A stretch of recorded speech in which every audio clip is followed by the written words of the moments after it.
the wilderness within you. The 33rd day of Lent. This is Passion Sunday. Our reading is from the book of the prophet Isaiah, the 53rd chapter, verses 1 to 9, and I'm reading from the Good News translation. Who would have believed what we now report?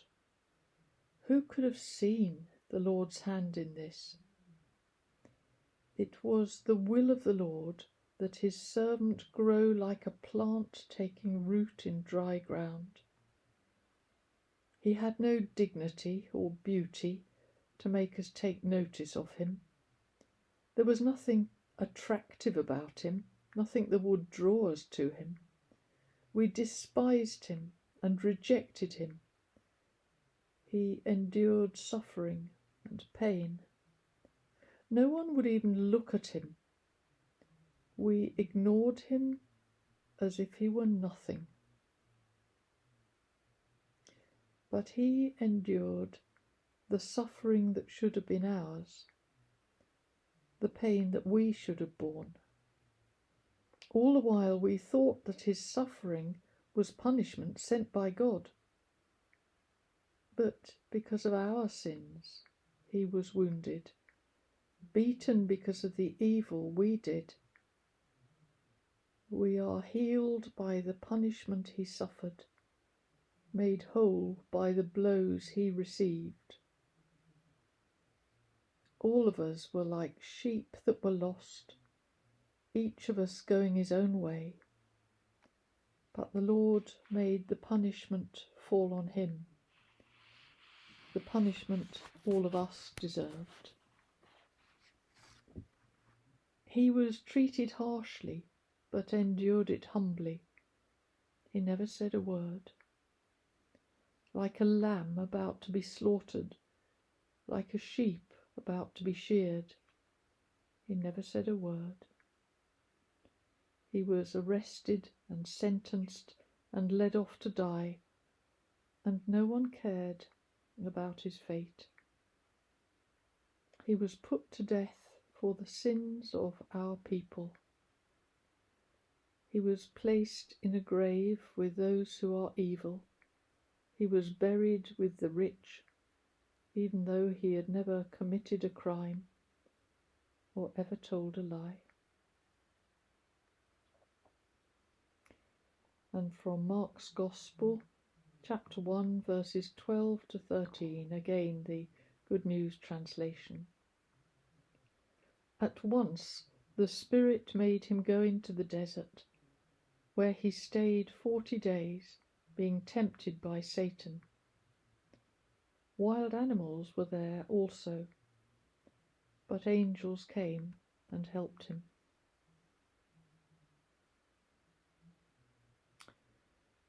Wilderness holds many contradictions. It attracts me and repels me at the same time. It fascinates me and it scares me. I think wilderness might be a place that makes a person grow up fast. On the one hand, I'm drawn to its grandeur and beauty, its magnificence and peace. It preserves the holistic pattern of the earth from the predations of our ignorance. Wilderness safeguards the balance that we have a habit of destroying. We need wilderness. Without it, the earth would perish. So that's on the plus side. But I draw back in fear from wilderness because of its main, simple, obvious characteristic: danger. Or perhaps I should say, danger. Read that in red. Everywhere in the wilderness I see danger. From wild animals and the harsh environment, poisonous plants, insects and reptiles, exposure to sun, wind and extreme cold, diseases, both airborne and waterborne, the danger of dying from thirst in the desert, and apart from danger, the discouragement of being alone in the desert. It could even drive you mad. The lack of help, too, for the solitary pilgrim in the wilderness, being too weak, small and unskilled to adapt the environment to meet human need.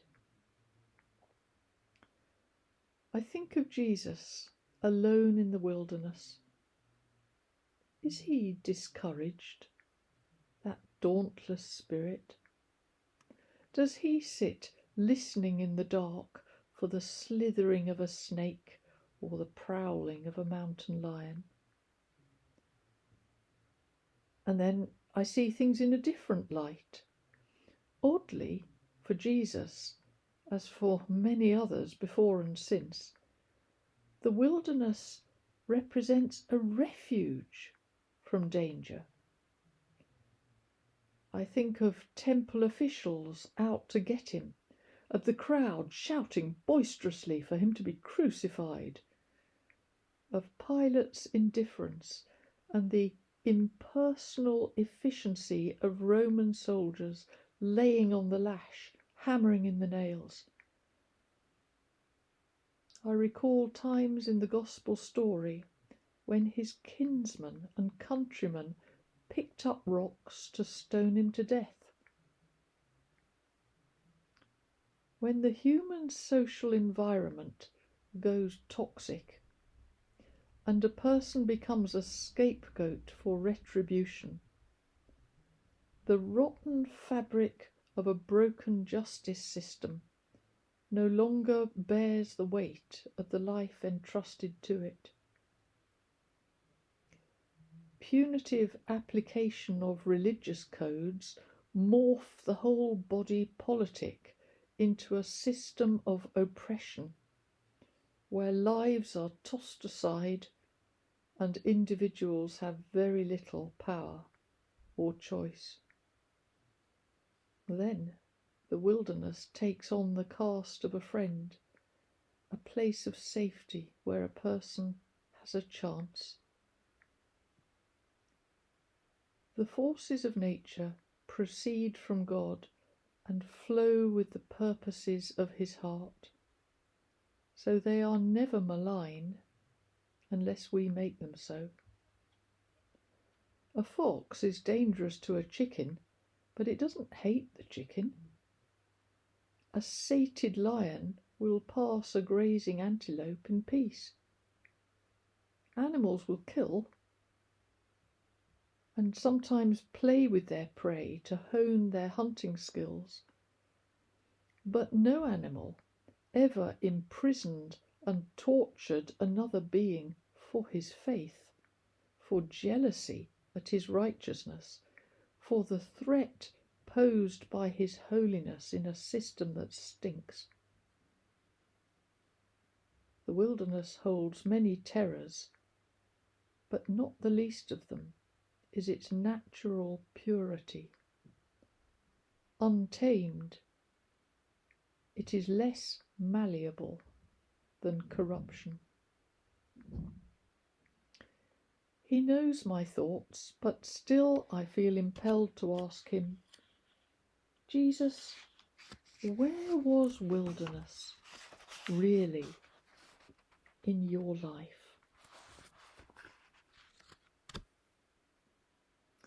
I wait for his answer, and at last he says, wilderness is an opinion and orientation. I carry wilderness in the same location as home, in my heart. The starry sky, the blooming after rain of ground long arid, the cry of a wolf from a high rock. Only in my heart do these occur as wonder. The agony of rejection, the pain of exclusion, the dread of the mob closing in and what must follow, where are these real? But in my heart. He pauses, and again I wait. What he says when he finally speaks, humble and low, is worth my patience. The thing is, I have brought wilderness home.